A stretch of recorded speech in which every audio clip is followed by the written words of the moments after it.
Welcome back, everyone, to Living Your Greatness. And I am thrilled to be joined again by the one and only Rick Rule. So, Rick, welcome back to the show. And also, I want to say Happy New Year to you. Best of the season to you and yours, sir. Sort of post note. If 2026 resembles 2025 in any way materially, I'll be thrilled. From a financial point of view, I'm sorry to see the end of 2025. It was truly a miraculous year. I think 2026 is going to be good, but I don't hold the same material aspirations for 2026 as we all enjoyed in 2025. I agree with you, Rick. I would say, even on my end, too, just being overwhelmed with gold and silver, how they performed. If we look back, even since when you and I did our last interview in June, gold was at 3,300 and even silver was at $35. And I had always been hearing through voices like you who continue to always educate, not about the price, but about all the fundamentals and mathematics and probabilities. It was really interesting to see a lot of those things come to life. And that's actually something that I want to start with is I'm actually feeling in the short term overwhelmed right now with how well of a year 2025 has been on my financial wealth. And I want to start off by asking you, Rick, if you were thinking about the everyday investor who has maybe already participated in the gold and silver space and has seen these metals rip really high, I can't help but want to play defense, even though I believe still in the long-term narrative is very bullish. What would you recommend right now in a question or even a thought process of what they should think about? You have to personalize the decision, first of all. If you have lots of surplus wealth, I put myself in that camp, you can play the game harder. Now, the reason I have lots of surplus wealth is because I haven't played the game harder. I've taken the gains when they came to me. When you and I talked in June, the silver price was probably 35 bucks. The silver price today is 82 bucks, more than twice as high. That means arithmetically silver is half as attractive because the price has doubled. People like it psychologically more because the price has doubled, but silver is no longer hated. It's no longer cheap. I bought a fair bit of silver because I thought it was oversold. It was cheap. My reason to own that silver has gone away. So I'm going to sell it. I'm not going to sell all my silver, but there was some silver that I bought in anticipation of it no longer being hated. It's no longer being hated. My reason to own that portion of that commodity has occurred, and I would be cheating my balance sheet if I didn't sell some. What's the worst that could happen? I sell some stock at some silver at 82 bucks or whatever. I bank the difference between buying the stuff in the mid 30s, some of it much lower, and selling it at 82. So I make, I don't know, 40 bucks an ounce, 45 bucks an ounce. Let's say it goes to 100. I miss out on an extra $20. If making 40 while missing out on 20 is the worst sin I ever commit in my life, I've lived a pretty good life. So I think it really depends on who you are. Every time, and I think I've talked to you about this in the past, every time I make an investment personally, I write myself a little memo, page and a half about why I did it, what I think I'm going to accomplish and why, how much time it's going to take, and what could go wrong and what will make me sell. And I review those memos quarterly. When I look at my physical silver and I look at my physical platinum, I didn't buy them as stores of wealth. I bought them as investments in speculation. And with the silver in particular, the reason that I own the silver has been caused to occur. Could it go higher? Yes. Do I care? No. I'm going to be selling a little bit. And I would encourage your investors, even if they're still inhabited by fear of missing out, which most of them probably are, to understand the simple arithmetic of speculation. When the price of something doubles, if the underlying factors haven't changed, the stuff is half as attractive. It's just math. It's half as attractive. I appreciate, Rick, you giving that perspective because I find oftentimes as investors, we could confuse a bull market with brains. And that's always something that I'm constantly asking myself. I'm checking in with not only my investment theses, but also with who I am as an investor, why I'm in it, and also, am I really still smart, or do I have to be smarter of knowing when to sell, which is always the hardest thing for most investors or even speculators. I know something that you're really, really good at doing is knowing when to buy when something is hated. So what do you actually feel you love right now that other people hate? There's nothing hated enough other than Russia. And because I have a bank and organization in the United States, I'm not able to invest in Russia. That would, from a regulatory point of view, be very risky for me.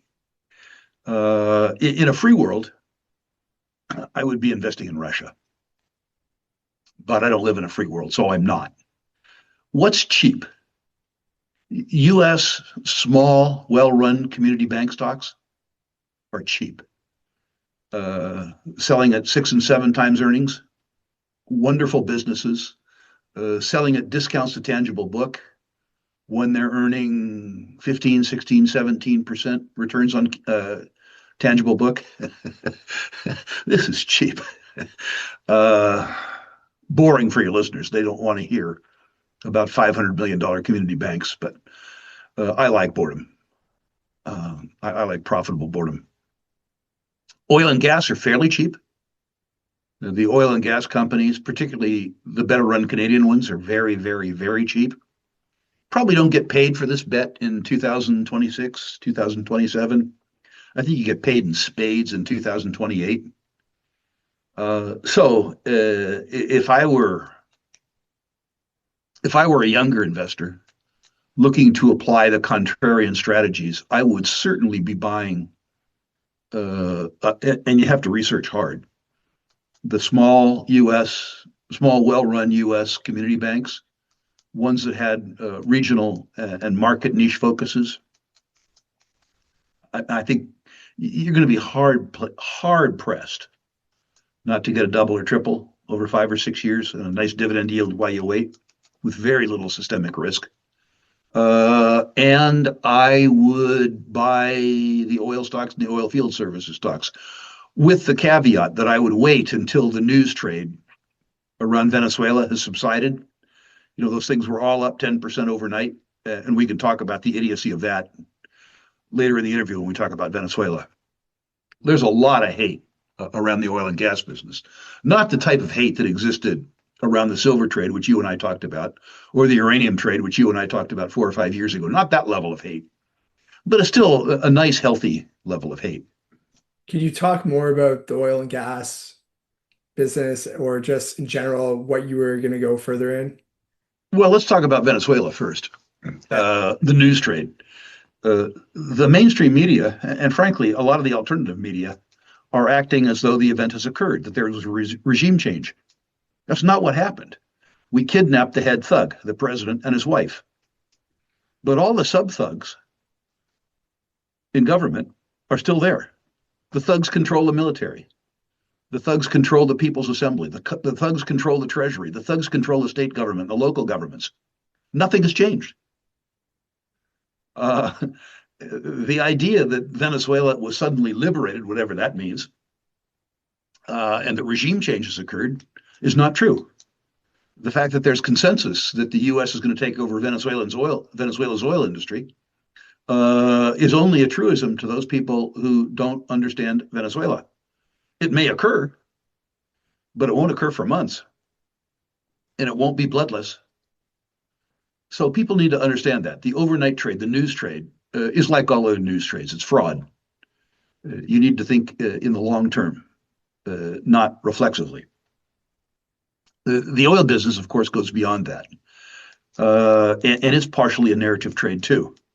The popular part of the narrative is that oil is bad. Energy, cheap energy, has been responsible for the material ascent of humankind. Material living standards vary in league with energy consumption. And if what you want is to return to the world that we enjoyed 50 years ago, where 40% of the human population was desperately poor, facing starvation, then you can be anti-oil. But if you believe that desperately poor people enjoy access to the same living standards that you enjoy, you have to be pro oil. So people who wish for the end of oil need to understand that what they wish for is starvation and poverty. They need to think of it in that context. Oh my goodness, people say. Global warming. We can't afford for these poor people to be rich. Fine. Send them some money. You send them some of your money. When we're talking about carbon, we're talking about a circumstance where all of the price of that will be borne in the West, if it happens. In Canada and the United States, we say about carbon consumption that we need to measure carbon output by nations. But poor countries that have lots of people in places like India say, no, we need to measure it per capita. So rich Western countries that use a lot of carbon have to pay disproportionately because they use disproportionately per capita. All people are the same, whether they're Indian or Canadian or American, which, by the way, is true. And then the poor countries say, we need to take into account historic carbon loadings. The problem, if the problem exists, is 95% a consequence of oil that has been burned over the last 50 or 60 years. And guess what? That's all occurred in developed nations. The point of all this is that whether or not we want to address the problem, we're not going to address it. If you say to the Canadian voters, we can address the problem equitably, but your standard of living declines materially. The cost of your gasoline goes to $5 a liter or $6 a liter. The price to heat your home goes up fourfold. So if what you really want to do is save butterflies, write a big check. Write a big check. If Mr. Carney was honest with Canadians and said, we can do all these things, to do it is going to reduce your disposable income by 25%. Let me know when you're ready. He would not be your prime minister. How does this relate to oil? The big thinkers of the world, the Carneys, the Greta Thunbergs, the Angela Merkels, the Joe Bidens, would suggest that peak oil demand occurs in 2030, but it doesn't. It occurs in 2065 or 2070. And the consequence of that is that when people are assigning oil industry valuations, they're eliminating the tail of the net present value. They're reducing greatly free cash flows that they discount after the year 2030, when in fact those cash flows continue to 2065, 2070, 2080. They're understating the net present value of these oil companies, and they're grievously underestimating it. And one consequence of that is that the oil industry itself is prioritizing returns to shareholders rather than sustaining capital and new project investments. In other words, the industry is cannibalizing itself in real time. And the markets are rewarding companies that are doing share buybacks and dividend increases and penalizing companies that are investing in their oil business. In other words, doing exactly the wrong thing at exactly the right time. My suspicion is that we see nominal oil pricing in 2028 in the $80 or $85 range, maybe higher. And what that means is that free cash flows from today's level probably triple. Remember that the move from $55 a barrel to $85 a barrel is all margin. While the oil price doubles, what happens is that margins go up threefold or fourfold. And that's the biggest opportunity I see in front of me now. It's the biggest opportunity I see to deploy large amounts of capital for low risk over extended periods of time.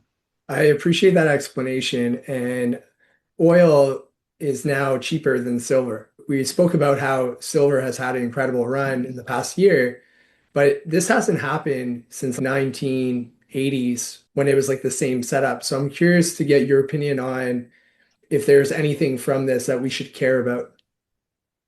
Not big on ratios, to be honest with you.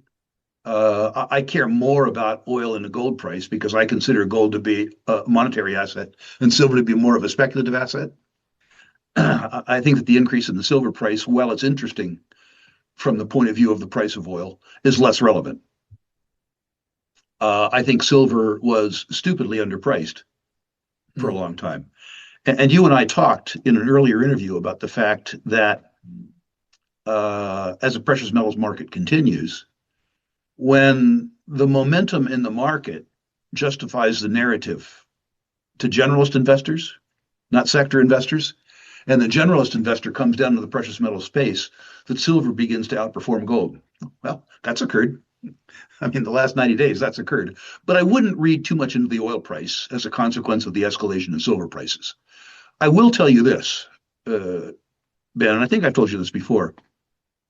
Uh, I began saving in gold, uh, maintaining liquidity in US dollars in 2000. And certainly from the point of view of the gold that I bought in 2000, if you measure the price of almost anything today in gold terms, the S&P 500, the normalized S&P 500, housing costs, healthcare costs, anything measured in gold stuff is cheap.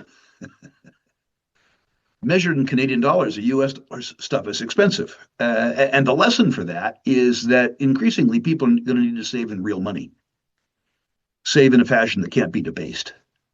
Do you feel that more people are waking up to the truth of what's going on with the US dollar losing its value? Do you feel that more people are being financially educated about what are real assets? You've been speaking for just decades and decades about this. What do you see right now? I'm curious to get your opinion. I think that awareness is spreading, but I mean, for you and I, the increase in the audience that we address is exciting. You know, the audience has maybe doubled. Hmm. The truth is that if you look outside the audience that we speak to, most people don't know and don't care. When I address institutional investors, which is something I do fairly frequently, and I go through my spiel, most of them look at me and say, well, that's really interesting. They don't know how to spell gold. That's changing. But the truth is that you and I exist in this community. When you and I talk to our audience, which is growing, but it's growing from a very small base, if we ask them if they believe in gold, that's like going to a Pentecostal church in the U.S. South and asking the choir if they believe in God, you know, or in an echo chamber. But gold is still really, really, really underowned. Gold has only seen inflows into the physical ETFs in the last 7 months. Before that, the buyers were all central banks. So we're early in this print. I'm gratified, as I suspect you are, at the change in the audience. 5 years ago, my audience looked like me: old, fat, bald, male, white, right? Literally a dying demographic. And that's very changed. My database now is majority under 50, and the fastest growing part of it is under 40. For the first time in my life, the new subscribers are 30%, 35% female, which we've never seen before. So certainly our audience is growing and it's becoming demographically more varied. All of that is good. But the truth is, relative to the market share that we're going to enjoy 10 years from now, you ain't seen nothing yet. Could you give us some context then, based off what you just said? You've lived many cycles, so there's tremendous wealth of wisdom there. What have you seen in previous bull markets for the precious metals, but not only precious metals, commodity space, in other cycles, and where we are today in the current cycle? What inning are we in? But more importantly, it's less about the inning. What are common things that you're seeing right now in the narrative? I think this is a much more important cycle than the 2000 to 2010 cycle, uh, or the 1990 to 1994 cycle. I think this is a much more important bull market. I think it's materially different. So I think that the cycle that you need to compare this one to is the 1970 to 1980 cycle, which was very dramatic. I'm not suggesting to you, by the way, Ben, that the gold price repeats uh, the same performance. You'll remember that, well, you won't remember because you weren't born, but in 1970, the price of gold was controlled at $35. So the move from $35 to $100, a triple, was probably a coiled spring, a fake move. But the macro is distressingly similar. In the market that we saw in the 1970s to the 1980s, US dollar hegemony was being challenged around the world, much as it is today. The US had fought two wars in the decade of the 60s, the war in Vietnam, which we lost, and the war in poverty, which we lost. And so what we were left with was the debt from those wars. And we didn't have the means to address it. Sounds an awful lot like 2025 to me. Uh, those similarities, increasing multipolarity, the end of US hegemony or the reduction of US hegemony, and an unsustainable US government expenditure are precisely the motivations of the precious metals market today. So I think it's important to understand that this market is systemically different than the markets that we've experienced in the period 1982 to 2022. This one is different and much more profound. Uh, that's the good news, I suspect, for gold buyers. The bad news is it does a lot of bad things to the rest of your life. Um, the reason that gold will do well is the debasement of currencies, the reduction of the purchasing power uh, of your earnings. Your material standard of living is going to decline over the next 10 years unless you take matters into your own hands. You have been able for the last 40 years to rely on the Commonwealth. But the Commonwealth, yours and mine, Canada and the United States, are broke. So they ain't going to be there. You got to do it. It's important to understand that. I laugh. But if I'm right, the purchasing power of our respective currencies, Canadian dollar and the US dollar, declines by 75% over 10 years. What that means is that the basket of goods and services that cost you $1,000 to acquire today cost you $4,000 10 years from now. So that if your income doesn't rise fourfold in 10 years, your standard of living declines. Think that through. At your age, if you weren't saving at least 10% of pre-tax income, you're stealing from your future. And there's no way out. Okay? There's no way out. The government of Canada, the government of Quebec, the government of the United States, the government of Washington, there's nothing they can do because they're empty. They can fiddle around the edges. So it's important that you understand that. It's important, too, that you understand that while the nominal price of gold and silver goes higher, that there's going to be a lot of volatility. We talked briefly about that 1970s bull market, which I think this one is the analog to. The price of gold went from $35 at the beginning of the market to $850 at the end of that market. Pretty good move, you know? Well, hell, a really good move, 30-fold. In the middle of that move, in 1975, the gold price fell by 50%.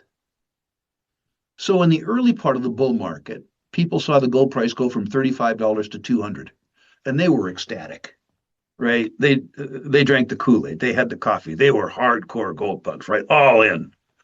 Then the price of gold falls from 200 to 100 in 9 months. And those religious adherents to gold were wishing to never learn to spell it.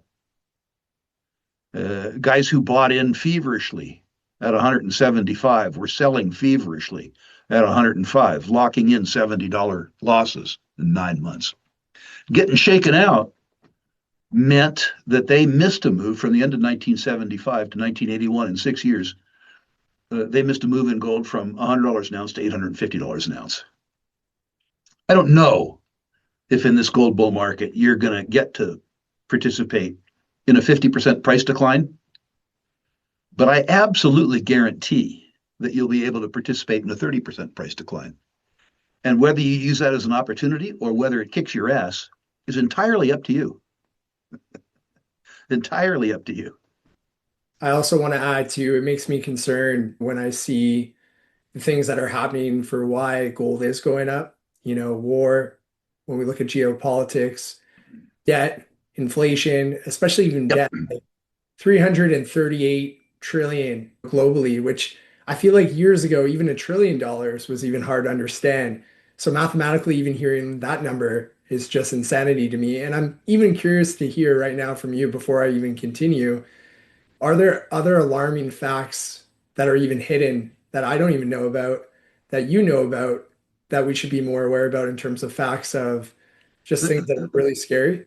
Well, one fact, I guess, that people need to be concerned about is the complacency of humankind for its dilemma, the importance of narrative as opposed to math. Uh, the arithmetic is inescapable and nobody cares. That's a real problem. Um, uh, People, particularly young people, believe that government is the solution when government's in fact the problem. Uh, the idea that the responsibility for your success or failure lies with society as opposed to with you is hugely problematic. People need to understand that wealth, material well being, is the delta between the value of the goods and services that you produce and the value of goods and services that you consume.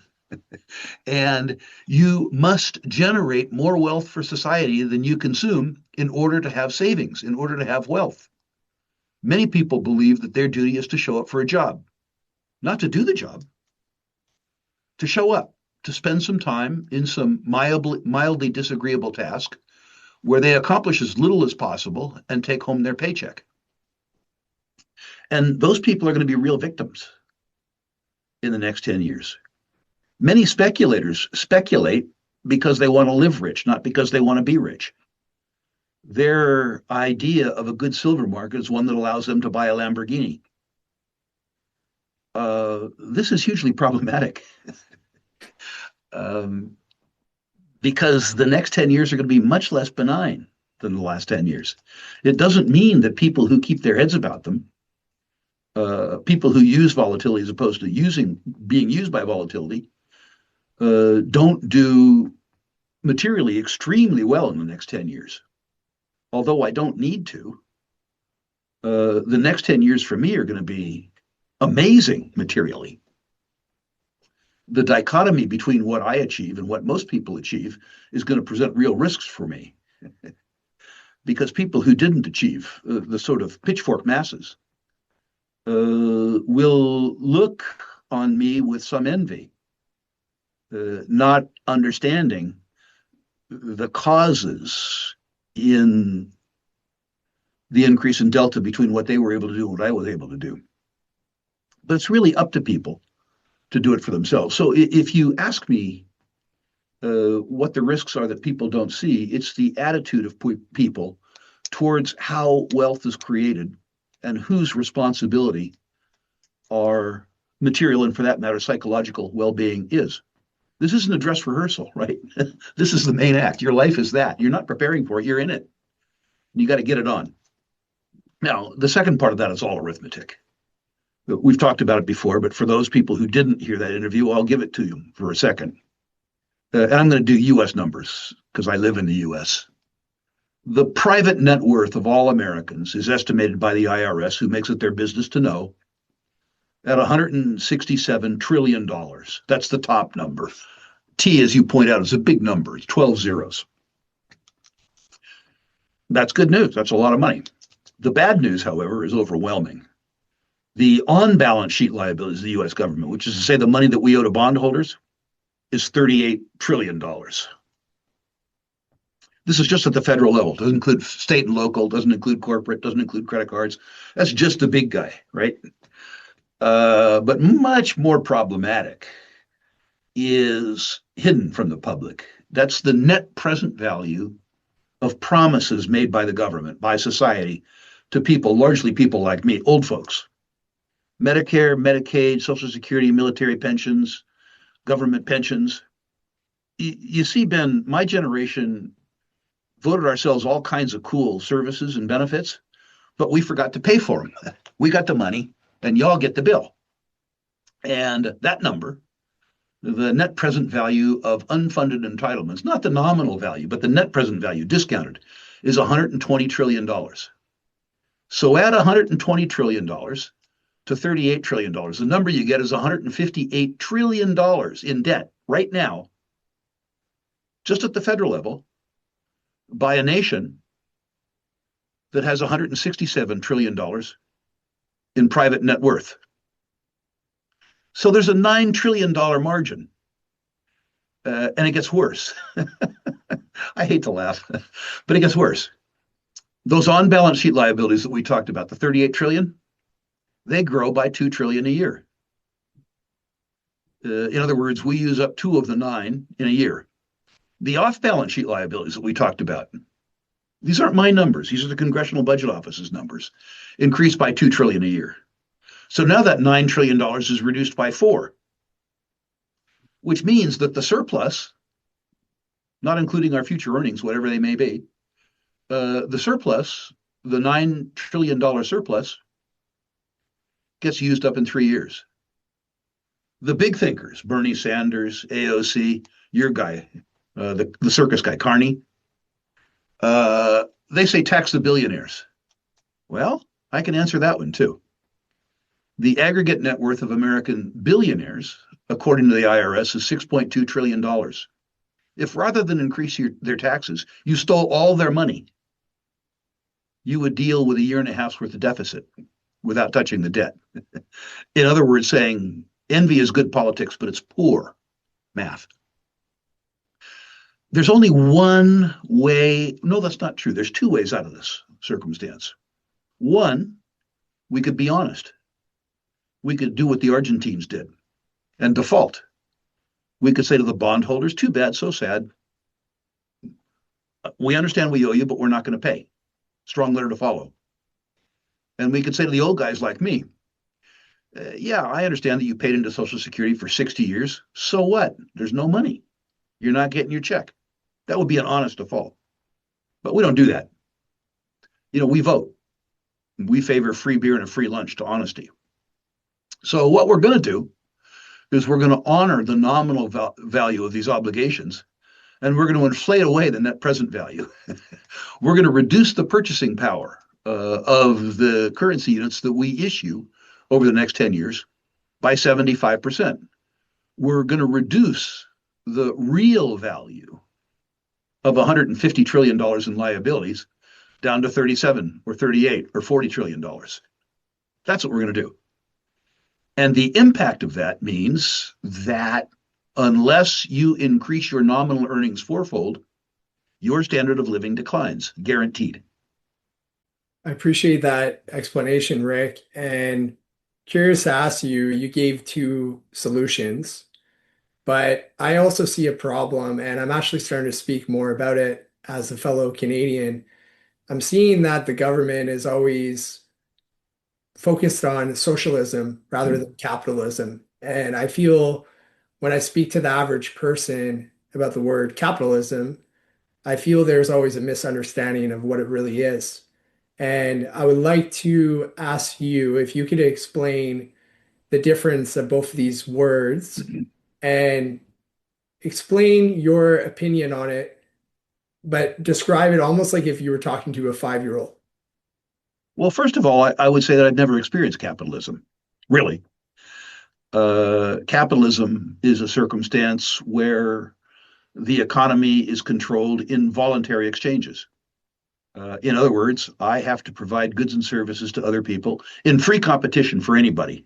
My blog has to compete with your blog, right? That's not what we experience. We have crony capitalism, where capitalists make deals with government, and government constrains entry into markets by competitors and favors campaign contributors. That's what we have. A capitalist circumstance, that is the circumstance described by Mises, Hayek, the great Austrian economist Ayn Rand, people like that. A voluntarist society means that in order to generate income, you have to produce a good or a service that the person who consumes it from you voluntarily believes it to be of greater value than the savings that they have generated from their own creation of utility. The people who create the most utility relative to what they consume are the people who get richest. Now, understand that in a democracy, there's a fairly few number of people who generate utility. You're probably familiar with Pareto's law, the suggestion that 20% of the population generates 80% of the utility. But 20% of the population has 20% of the votes. Uh, an election, and I'm not anti-democratic. I just don't want them to be able to decide much. An election is really statistically very much like having four wolves and a lamb vote on a lunch menu. You know, pretty clearly, lamb is going to be on the lunch menu. And if you have a circumstance in society where 28% of the people generate 80% of the utility, and as a consequence, accrue 80% of the gain, the people who generated less utility are going to experience envy. And they're going to reflect that at the ballot box. The way people get elected is to lie, is to say to them, you, the 80, deserve the utility generated by the 20. If it seems like a fairly pessimistic outlook, it is. It has always been so. And the worst thing that you can do is give up in despair, crawl in the corner, curl up in fetal condition and moan. What you need to understand is that the world isn't fair. And that the person who has responsibility for your success in the world as it is, not the world that you wish it would be, is you. And you need to act. I've heard you say that a couple of times now too, in terms of lots of times people will complain about the leadership, whether, it's for Canada, Trudeau in the past, or even Carney. But I always see opportunities even when there's issues in the world. And I know you just spoke about that. But I'm curious to ask you, Rick, you gave an incredible presentation on this about a year ago at MIF, and it was about how you believe actually Canadians who live in Canada could take advantage of the opportunities right now in natural resources. And you gave a really good presentation on that. Well, what I said to the folks at the Metal Investors Forum, living in Vancouver and already being interested in the juniors, a sector that's going to take off, is that nobody in the room had an excuse not to become a millionaire because they were close to where the money was created. All they had to do was employ their advantages. People around the world buy Canadian mining stocks, but they're way, way, way away from the information. In Vancouver, people talk about it in coffee shops. You have the ability to walk into an office and sit down at the very least with the IR person, but probably in a good company with the CEO. And that knowledge is power. Accessing that knowledge, working hard, not just employing that old methodology, got a hunch, bet a bunch, take a tip, get poor, but rather accessing information, utilizing the information, and acting on the information rationally. This market that's in front of us is going to be spectacular. Now, it may be that you are going to need to, as a Canadian, secure some of the wealth that you've achieved elsewhere. It may be that Carney, rather than being anything else, turns out to be, like Maduro, a thug. So it may be that if you make $1 million, to shield your $1 million, you'll have to put 500,000 of it in Barbados. This is an uncomfortable thing to do, but you have to take control of your future.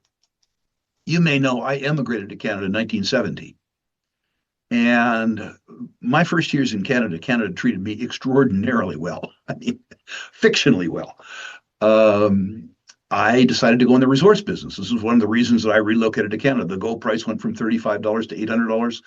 Gas price went from 30 cents to, in some places, $15. I mean, I made a lot of money. In 1977, the predecessor to the last Trudeau, his father, decided that Americans shouldn't make money in Canadian oil and gas. So they instituted something called the National Energy Policy.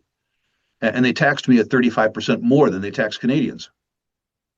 Now, this is a familiar message to international investors. And when they say, Yankee, go home, that's what I did.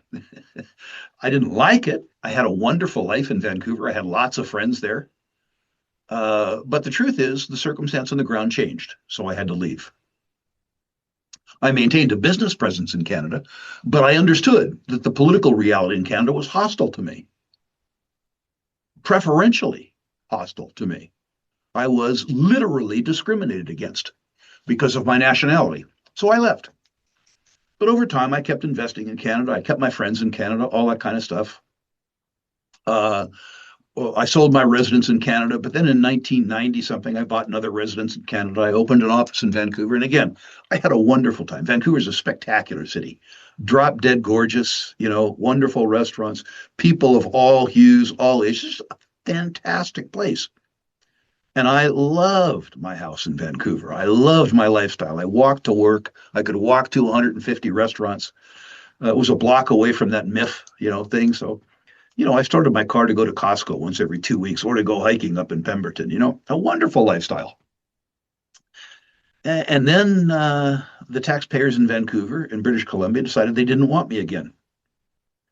They instituted the vacant home tax, which meant that if you didn't live in your house more than 6 months a year, if you were like me, a foreigner who paid taxes but didn't receive benefits, which is to say a profitable customer, you were somehow a victim. And they had the speculators tax. And by the way, with regards to this vacant home tax, when COVID happened and you couldn't come across the border to inhabit your vacant home, rather than giving people a holiday from the regulation because of unavoidable events, they tripled the tax. They took advantage of the fact that they had capital held hostage and they tripled the tax. If I still owned that home today, the combination of federal, provincial, and state taxes would mean that in property taxes, I paid 8% of the assessed value of that house, as opposed to a Canadian who would pay 35 basis points or 1/3 of 1%. So again, faced with a situation that was clearly inequitable, I had to act in my self-interest. I sold the house, shut down. This isn't a criticism of Canada necessarily. It's simply to say that you have to take control of your life. The government exists to plunder. They exist to transfer wealth, particularly from savers to spenders. And while it's unfair, it has always been unfair. And it's going to be increasingly unfair. And rather than moan about it, you have to defend yourself from it. I really appreciate that explanation, Rick, and something that I know we've spoken about before, but you have a really anti-fragile mindset, something that I really appreciate about you and something that I encourage actually more people to embrace because they all have that potential within themselves. Our mind is truly the most powerful thing that we have, where we make all our decision making. And that's something that I want to kind of talk about next is we spoke a little bit about the big picture for the commodities, but something that I want to go even more deeper with you is I'm all big on long-term mindset. And to me, in the short term, even though there could be price fluctuations, with commodities like silver or even gold, right, especially through a bull market, I'm curious to get more your opinion on the long-term framework, why more individuals should be paying attention to all commodities. And some of them we haven't even spoken about right now, because I've been seeing even the last couple of years now, Sprott has created products, which is essentially ways that investors could position themselves in a way where they don't have to put in 40, 50 hours a week to make sure that their wealth is protected. Do you mind just walking through the big picture here for all commodities, maybe even mention ones we haven't spoken about, and why even Sprott has done such a tremendous job helping more investors position themselves properly. Well, let's segregate, first of all, between precious metals and other commodities. We're in a precious metals bull market, zero doubt. We're there. I don't think that we've seen the beginnings of a real commodities bull market because the price response has been too selective. Some commodities have done okay, particularly the little tiny commodities, the shitty little markets that don't matter, rare earths, vanadium, titanium, stuff like that. Copper's moved a little bit, but oil and gas has moved the wrong way. I believe that on top of the gold bull market, that we will experience a commodities bull market. We won't experience it necessarily because of exploding demand, because of AI and stuff like that. We'll experience it because we haven't invested enough in productive capacity for 30 years. And our ability to produce is going to be outstripped by our propensity to consume. And there's nothing that we can do in the near term that'll fix that. Now, there will come a time, this is the way human minds work, where after the copper price has tripled and the gold price has tripled, that the popular psyche will believe the resource narrative. But by the time they do, their ability to profit from it is going to be eaten up by the price moves. Just like I said earlier in this interview, the fact that the silver price has doubled means the silver is precisely half as attractive. The nature of bull markets is that when the price move has been sufficient to justify the narrative, there's not much of a trade left. At some point in time, 10 years from now or so, gold is going to be on the cover of the National Post. It's going to be on the cover of Maclean's. I don't know what the Montreal paper is, but the Montreal paper will have an oil rig on it. That's going to happen. It's going to be popular knowledge, like in 1981, that this bull market is going to extend for the rest of time. And you're going to have to know what's hated at that point in time. You're going to have to sell your commodity stocks. You're going to have to sell your gold stocks. You're going to have to rotate into sectors that are hated. You're going to have to rotate into sectors where the cash generating capability of those companies is substantially understated by their equity prices. I don't know what they'll be. I'm highly confident I'll figure it out. I'll have 10 years to get there. But that's what you're going to have to do. You are going to have to pay attention to the arithmetic, to the reality, and ignore the narrative, except as a factoid to trade against. But particularly, you're going to have to understand that the real enemy is the state. If you're a resident of Quebec, your enemy is the government of Quebec and the government of Canada. You know, it's funny. I looked at all these people in the United States that were expressing fear about Maduro. Maduro presented no threat to them. He never charged them any tax. He never imposed any regulations on them. They should be afraid of Trump. The most dangerous politician is the one that's closest to you. And rather than Canadians being afraid of Trump, they should be afraid of Carney. Mr. Trump doesn't know you exist. Despite his discussion about making Canada a 51st state, he doesn't like the way you guys vote, so it's not a problem. Your problem is Carney. My problem is Trump. Still curious to get a little bit more of your opinion, though, on Sprott because they've been such a big Well, part of educating. let's do something else on Sprott just for fun. Sprott creates great products. I was part of that culture. I know the people who do it today. They create absolutely best of breed trusts and ETFs. They're really, really, really good at it. And they're going to continue to be good at it. Interestingly, I own very few of those products myself. And I own a lot of Sprott. Here's why. If I buy one of the Sprott ETFs, I pay them a fee. If I own Sprott Inc., I own in effect all of those trusts. I own the management fees. And rather than me paying Sprott a fee, they pay me a dividend. And that's pretty good arithmetic. I have my choice. I could pay them a 40 basis point fee, or they could pay me a 185 basis point dividend. And the arithmetic of getting paid as opposed to paying is attractive to me. I agree with everything that you said about the efficacy of the products. And I should be clear, I do own their physical commodities trust, but I don't own their ETFs because I would rather be paid a dividend than charged a fee. I believe, with regards to Sprott, that we're in the early innings of a bull market, and the Sprott brand name will come to be worth a lot. That it will be recognized on a global basis as the financial brand for natural resources and precious metals. Their current assets under management now exceed 60 billion US, and I suspect in 3 years they'll exceed 100 billion US. Their management fees will increase quicker than their G&A will, which means that their free cash flow, which is already formidable, will increase. And I suspect this isn't Sprott talking, this is Rule talking. I expect 3 years out, somebody like Manulife or UBS or BlackRock will say, you know what? We were laid off the dime establishing a natural resource franchise. We could spend 5 years building one, or we could buy Sprott. And I think that Sprott will become named Manulife or RBC or UBS or BlackRock. That's what I think happens 3 or 4 years out. Meanwhile, I'm happy to collect my dividend in a company where I'm certain that my free cash flow is going to grow. Also, people have to understand that they are not Rick Rule too, right? So your amount of knowledge in the sector, you can invest your money in different ways.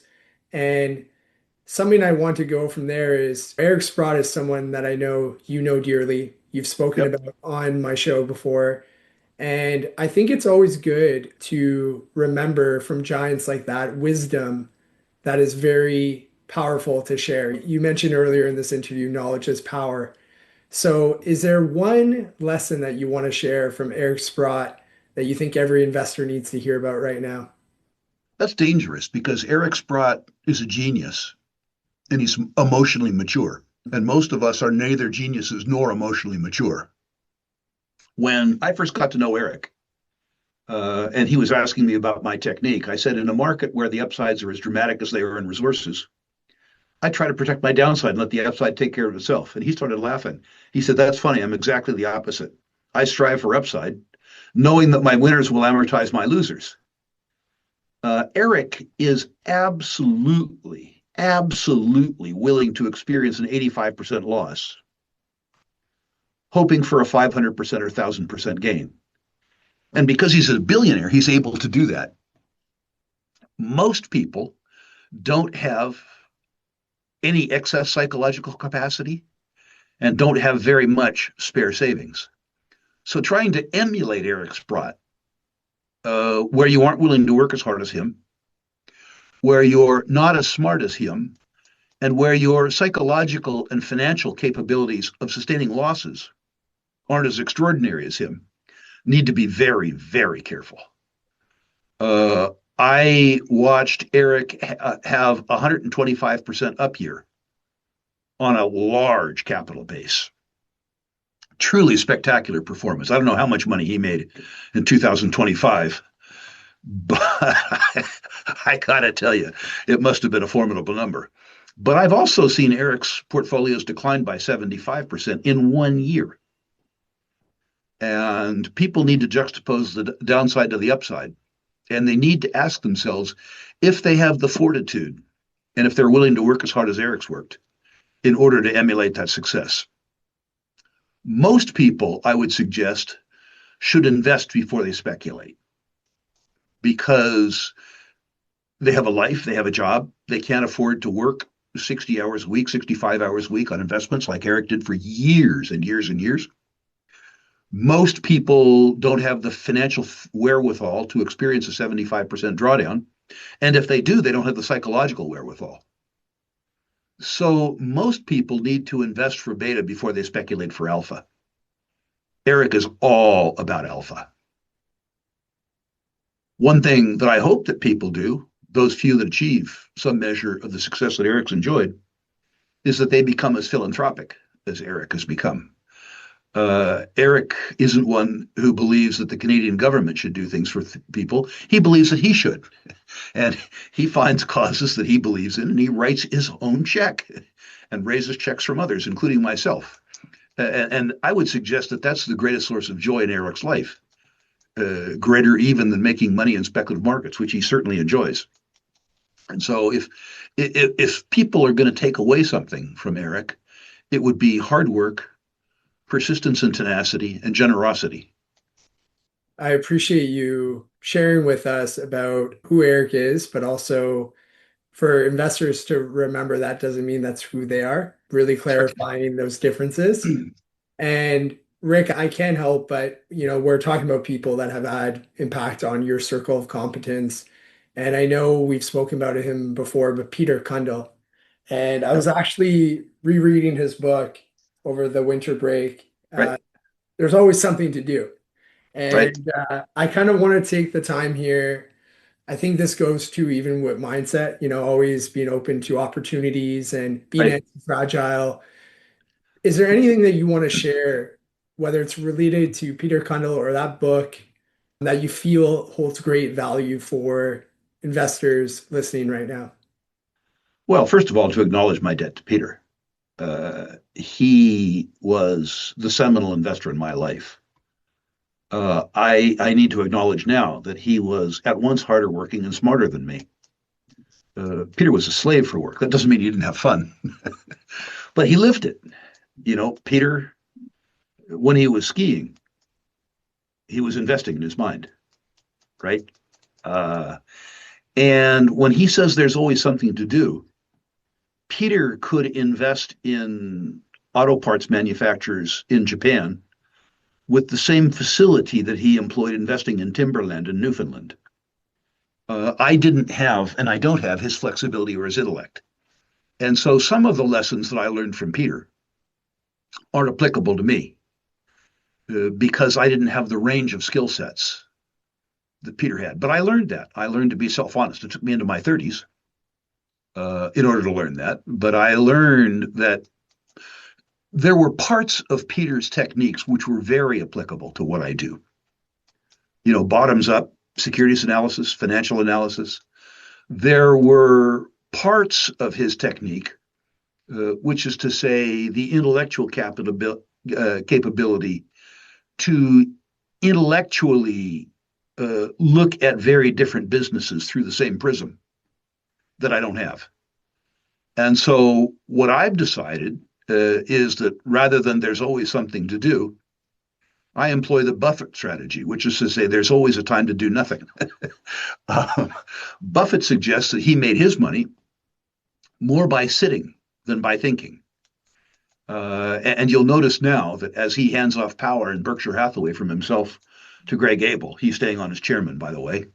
But as he does that, he's turning over a balance sheet with almost $400 billion in cash and short term securities. Right now, Buffett's doing nothing. Peter never had $400 billion to deploy.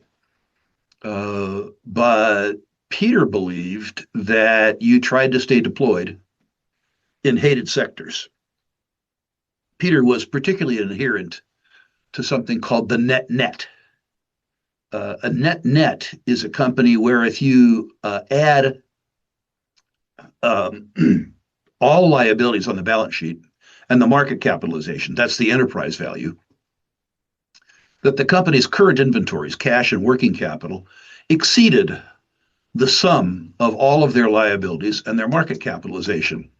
And if you found one of those things, in effect, a business that was free on liquidation, that was cash flow positive, Cundill believed that you'd found a free bond. At the point in time that I worked with Peter in the 70s, equity markets were in complete disarray. And there were lots of net nets. There were lots of circumstances where current assets on the balance sheet exceeded total debt and total market capitalization. And there were many more circumstances in that market where redundant assets, which Peter would define as assets on the balance sheet that weren't responsible for earning the free cash flow, assets that could be sold without diminishing the free cash flow, where there were redundant assets that made the company substantially undervalued. As an example, Penobscot Timber in Maine. People looked at that company in the 1970s and they couldn't understand why Peter would be willing to pay 25 times earnings for that company in a market where timberland companies were selling for 6 times earnings. Peter had determined that they owned 30 something miles of Penobscot River waterfront, riverfront, and also some land on the Maine coast that was being valued as timberland for a couple $100 an acre, but would be worth at that point in time $20,000 an acre as lots.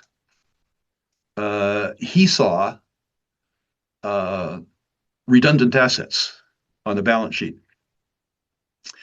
In another occasion, he had me analyze a brewing company, and he didn't tell me anything. He says, "I want you to look at this and tell me what the investment case is." For the life of me, I couldn't figure it out. The sales growth looked like the electrocardiogram of a corpse, right? I mean, just no pulse. Yeah, they made some money, but there was no sales growth. Fairly lousy return on book. And Peter said, this thing is the greatest thing since sliced bread. And I couldn't figure it out, and I couldn't figure it out, and I couldn't figure it out. Finally, I did figure it out. The company didn't have to produce its own beer. They had a brand, and they could get other people to brew their beer and sell the brand. And if they did that, they had 2 or 3 blocks of real estate occupied by their brewery and warehouses in downtown San Francisco. And book was comprised of the value of that land acquired in, I don't know, 1910, 1915. And he had 3 blocks of downtown San Francisco real estate on the books for free, not contributing to free cash flow. It's that thinking that I got from Peter Cundill. Look beneath the cover. I appreciate you sharing that story, Rick, and just seeing you light up makes me light up as well. And I have one final question before we sign off today. You've had a real impact on my financial wealth, most importantly, the way you educate others and the way you have Rick ruleisms, just tremendous wisdom, which again, we talked about knowledge is power. If this was your, let's say, last interview today, and there was one ruleism that you want to share with anyone listening, what would that be? It's a Robert Friedland quote. It goes like this. It's about optimism. I mean, there's a lot of reason to be pessimistic, which we talked about today. But despite that, you have to be optimistic. Robert Friedland said to me once at dinner, "Rick, the situation is hopeless, but for you, it need not be serious." So it's important when you reflect on everything that you and I have talked about today, that you remain, for your own circumstance, optimistic. And you have to be optimistic because you have to be able to sustain not just yourself, but those people who are close to you that don't have the same tools that you do. The alternative to that is to give into the broad tide, which, if not fatal, is harmful. So remember that while the situation is hopeless, for you, it need not be serious. It's your obligation to buck the odds. I really appreciate that final lesson of today's conversation. I want to say again, I'm so grateful and thankful for our friendship. Also for you over the years, not just educating people, through internet, but also at conferences, how you show up as a good human of just wanting to be there to support and to educate others. So I just want to take this last little bit of time to just truly thank you for everything that you've done, and thank you for continuing to be the person you are and the legacy that you leave. Well, I do it partially to acknowledge the contribution of the mentors who've been important to me, the Peter Cundills of the world. And I would charge you in return for doing that. At some point in time, at 72, I'm going to shed my mortal coil. So that job becomes yours. Awesome, Rick. Well, again, I appreciate this chat, and I look forward to coming to your conference this upcoming June, I believe. July, July 6th July. through 11. Yep. Bring your dad. I can't wait to see you then. I'm going to bring my dad. I'm going to bring a couple of friends. Great. I even have other friends too that are just more and more curious about the space. So again, appreciate you. And until next time, take care. Thank you, sir. Enjoy yourself. I enjoyed the conversation.